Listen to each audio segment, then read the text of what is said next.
What's going on, everybody? It's your favorite hillbilly coming to you out of Hog Holler, Tennessee. Got a little story to tell y'all. This is pretty frightening story that happened to a lady and her family in the Smokies. And I've been talking to her. I've been in contact with her and talked to her husband a little bit and her family. And there's something terrible happened to her. But before we get to that, I want to tell you all, there's something going on with my comments. If you're commenting on my videos, it's not notifying me. And I've done everything I can to try to fix that. So I'm not ignoring anybody. If somebody knows how to fix that, I'd appreciate it if you'd let me know. And we'd get that fixed. But I'm up here in the Hog Holler graveyard. Back again, it's been a while. I don't like coming here at the nighttime, and you all know that. But especially telling you the story that I'm getting ready to tell you. Like I said, this was come from a lady and her husband and their family. Hang on, guys. We got somebody standing over here in the Hog Holler graveyard. Let me go up here and see. Hey, big fella. What are you doing over here in my graveyard? Who in the world? Who is this? Oh, look at here, man. That's South Force 10. Hey, brother. Hey, I heard tell that there might be a dog man up in here in this cemetery. Whoa. And I had no idea, man. Well, and I thought South Force 10. I thought I'd run across one when I saw you. Well, No, good Lord, no let me turn offense. my old lantern down here. Now, yeah, you probably thought I was an old ugly old dog man. No, There. I didn't say that. What are you doing, South Force 10? I come up here to tell a story that some of my followers had told me, and well, you know what? I tell you what, it's not very often, two old hillbillies get together like this, and I was just kind of wondering, would you mind telling me a story? well, I don't mind at all if you want to hang on there. It's pretty let's scary, sit but around here, this old graveyard here where these old ancient graves are. oh yeah, I'd appreciate it if you told me a story. I will. I'll tell it. Now it's pretty All scary. right. Now it's not as scary as yours, but I don't know. It ranks up there. It may be so. It happened to some people. Yes. But what it is this lady and this man and their family had went on a hike up in the mountains, and this was during the 4th of July weekend. It's just been recent. Very recent. Okay. And they picked out a trail. You know, the Smokies were just packed with people on the 4th of July week. So they found them a trail. They drive around. You can find these little pig trails, you know, that you can hike. They're everywhere. So they found a little pull off, is what she said, on the side of the road. So she pulls off there, and her and her husband and her child go walking down the trail. And I think she said it's probably about 3:30 in the afternoon. It's hot. So they get back on the trail, and I know the trail. I don't know the name of it, but I could take you to it. But she tells me that they get back in there, and they get going so far, and they noticed, you know, we've not run across nobody, and we should have met some people, you know. So then she goes on, and of course there wasn't no cars in the parking lot, but you don't never know if somebody's going to pull in there and park and, you know, coming up behind you. Right. So they get on back in there, and she says that they get this feeling that, of course, they're being watched. Something ain't right. And it takes her a little bit to tell me the story. It really does. She's upset. I can tell she don't like talking about this. And then on the second part, she kind of feels crazy telling me these things happen to her. Yes, sir. I don't know what that was. But so she goes on to tell me that she's up there, and they hear something. They hear something in the trees, and it's in the top of the trees. So she gets to looking, her and her husband, and they don't see nothing. You know, they just figure, you know, the bird flew off or something or other. So they go a little bit up further on down, and this feeling of being watched, this overbearing feeling, is just really sitting with her, resonating with her. And it won't go away. And now her husband says that he's got it too, and the little boy's starting to get scared, even though this is daytime. Smokies are a scary place. They're dark even in the daytime. So they hear this noise in the trees again, but this time there's got like a hum to it. It's how she explained it, just a low-pitched hum. So they get to looking, step off the trail, the husband does, and here is what you would say is a little silver spear, a little ball. She said it looked about like just a little bigger than a softball.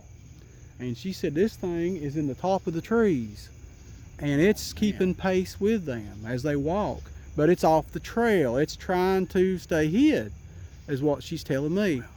So they go on a little ways, you know, they see this, and they can tell that it's staying with them, just off to the left of them, up on the trail, or off the trail there, up on the hill.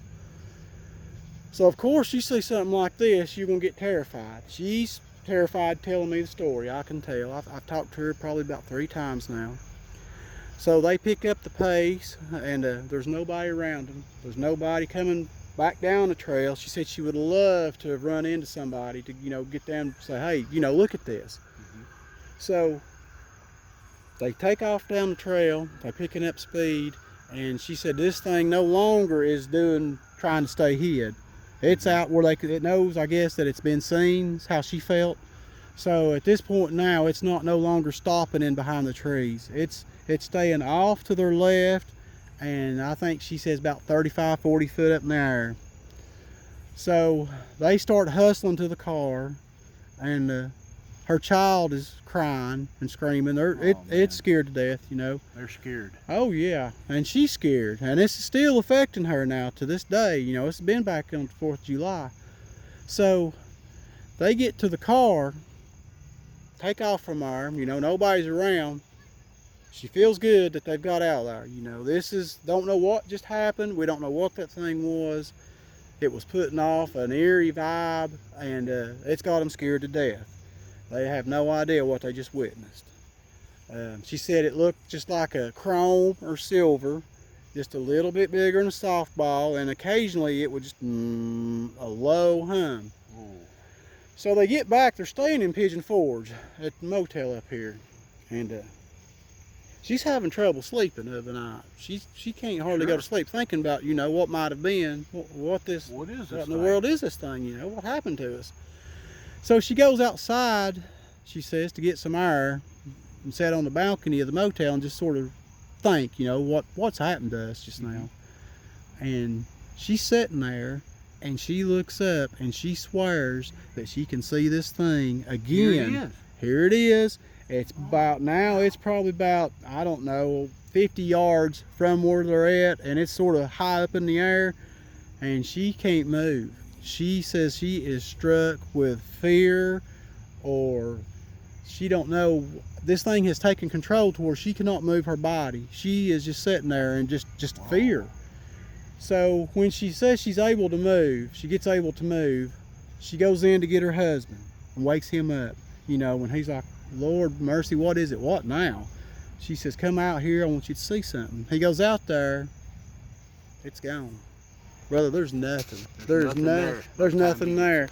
By the time he gets there, there's nothing there. But now he tells me he can still sense this though. That feeling, he can feel it. That feeling comes back that he had earlier in the day when this thing was going down the trail. Oh man. So these people are from Indiana, and they have to go back home. And now she tells me that she is scared to death to go out late at night. That she is afraid that she's going to see this thing. Is this thing trying to abduct one of them? You know, kids or something. Right, yeah, she cannot explain it. And so she got a hold of me and wanted to know if I'd ever heard any kind of story like this at all. And brother, I've heard them all from up there in Smokies. Oh, yes. But I have never heard anything like this at all. You know, I have never heard where something followed somebody like this, a silver ball or chrome follows somebody around up there in the trees. So it makes you wonder, you know, that place is kind of spooky anyway, and there's a lot of... Smoky Mountains is magical. Oh man, there's something else. But I tell you what, I feel for this woman and her family. Certainly so. And, certainly so. You know, she's still scared. I've talked to her, it's probably been about a week ago now. And I told her if she sees this again, please please let me know. Please tell me what else is happening in your life. Let you know. Oh yeah, she was very, very interested if anybody else, if I'd heard of any of this. So anybody that in the comments there, if you have seen or experienced anything similar to this, whether it be in the Smokies or another national park or in your backyard or whatever, could you get on here and let us know about it? And maybe that might help this lady out if somebody else has experienced some of this craziness like that. But my prayers go out to her and her family. Much prayers to her.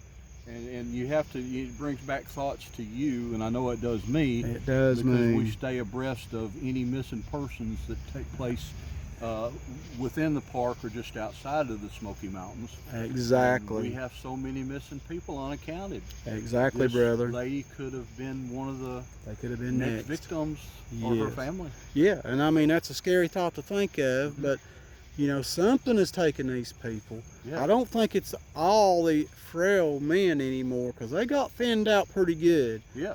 But now they're still there also. But there's other things to take people too. So you have to worry about the feral people. You have to worry about the hairy man. Yep. The Bigfoot or Sasquatch. Yep. And then we have so many reports. Oh yeah. By competent witnesses that see something like spook lights. Yes. Or things that follow them, all in the national park. And they can't be explained. And this poor woman here, she was just very lucky she was one to tell the story. That's exactly right. And how many people experience something like this that never tell the story? You know, look how long it took you to tell your story before you felt comfortable telling your story. And still today, there's times where I don't even want to speak of it. This lady here may prompt or aid another person to come out and have the courage to be able to tell their story as well. Yes, sir. I agree with you 100%. And maybe that will happen. Maybe somebody else has experienced something like this. We'll find out in the comments, you know. Please let me know. Yes, because these people, my followers, they talk to me. They're good people. I love them. They love me, and we get along good. You know, we get along good. Me and my followers, and I love every one of them. The greatest tool that man has is the attentive ear, and you have the attentive ear and kind heart, and that's why people reach out to you, my brother. Well, I appreciate that. I really do. I try to help anybody I can. Yes. And y'all are more than welcome to reach out to me. Tell me how to get a hold of you in the comments if you got something going on. And I don't care a bit to get back a hold of you and talk to you. I mean, that's just what I do. So, but I'll tell you what, brother. You feel like walking around, maybe going hunting a dog, man? We'll get off here and see. I think we need to get out here. I tell you what, the cemetery scares me more than the woods does. Oh yeah, especially. We don't know what's in this cemetery. Well, I'll tell you what, especially right as old as this one is. But let's get out in these woods, and we're going to end up in the Smoky Mountains this weekend. And we've got our trusty lantern here, and we will get out here in these woods. That's right. I thank you for letting me come aboard. Oh yeah, it's good running across you up here. Yes, welcome to the Hog Holler Cemetery. Well, I have been educated to Hog Holler Cemetery, brother. All righty, brother. Well, Thank you, brother. What, you all holler at us again sometime, guys. Me and Martin, we're going to get off here and see if we can't find a dog man or two. We might cut this old light up a little more. I don't want one sneaking up on me. I don't neither. I found one. Oh, but he's a pretty one too, isn't he? Yeah, I'm going to take him home. All right.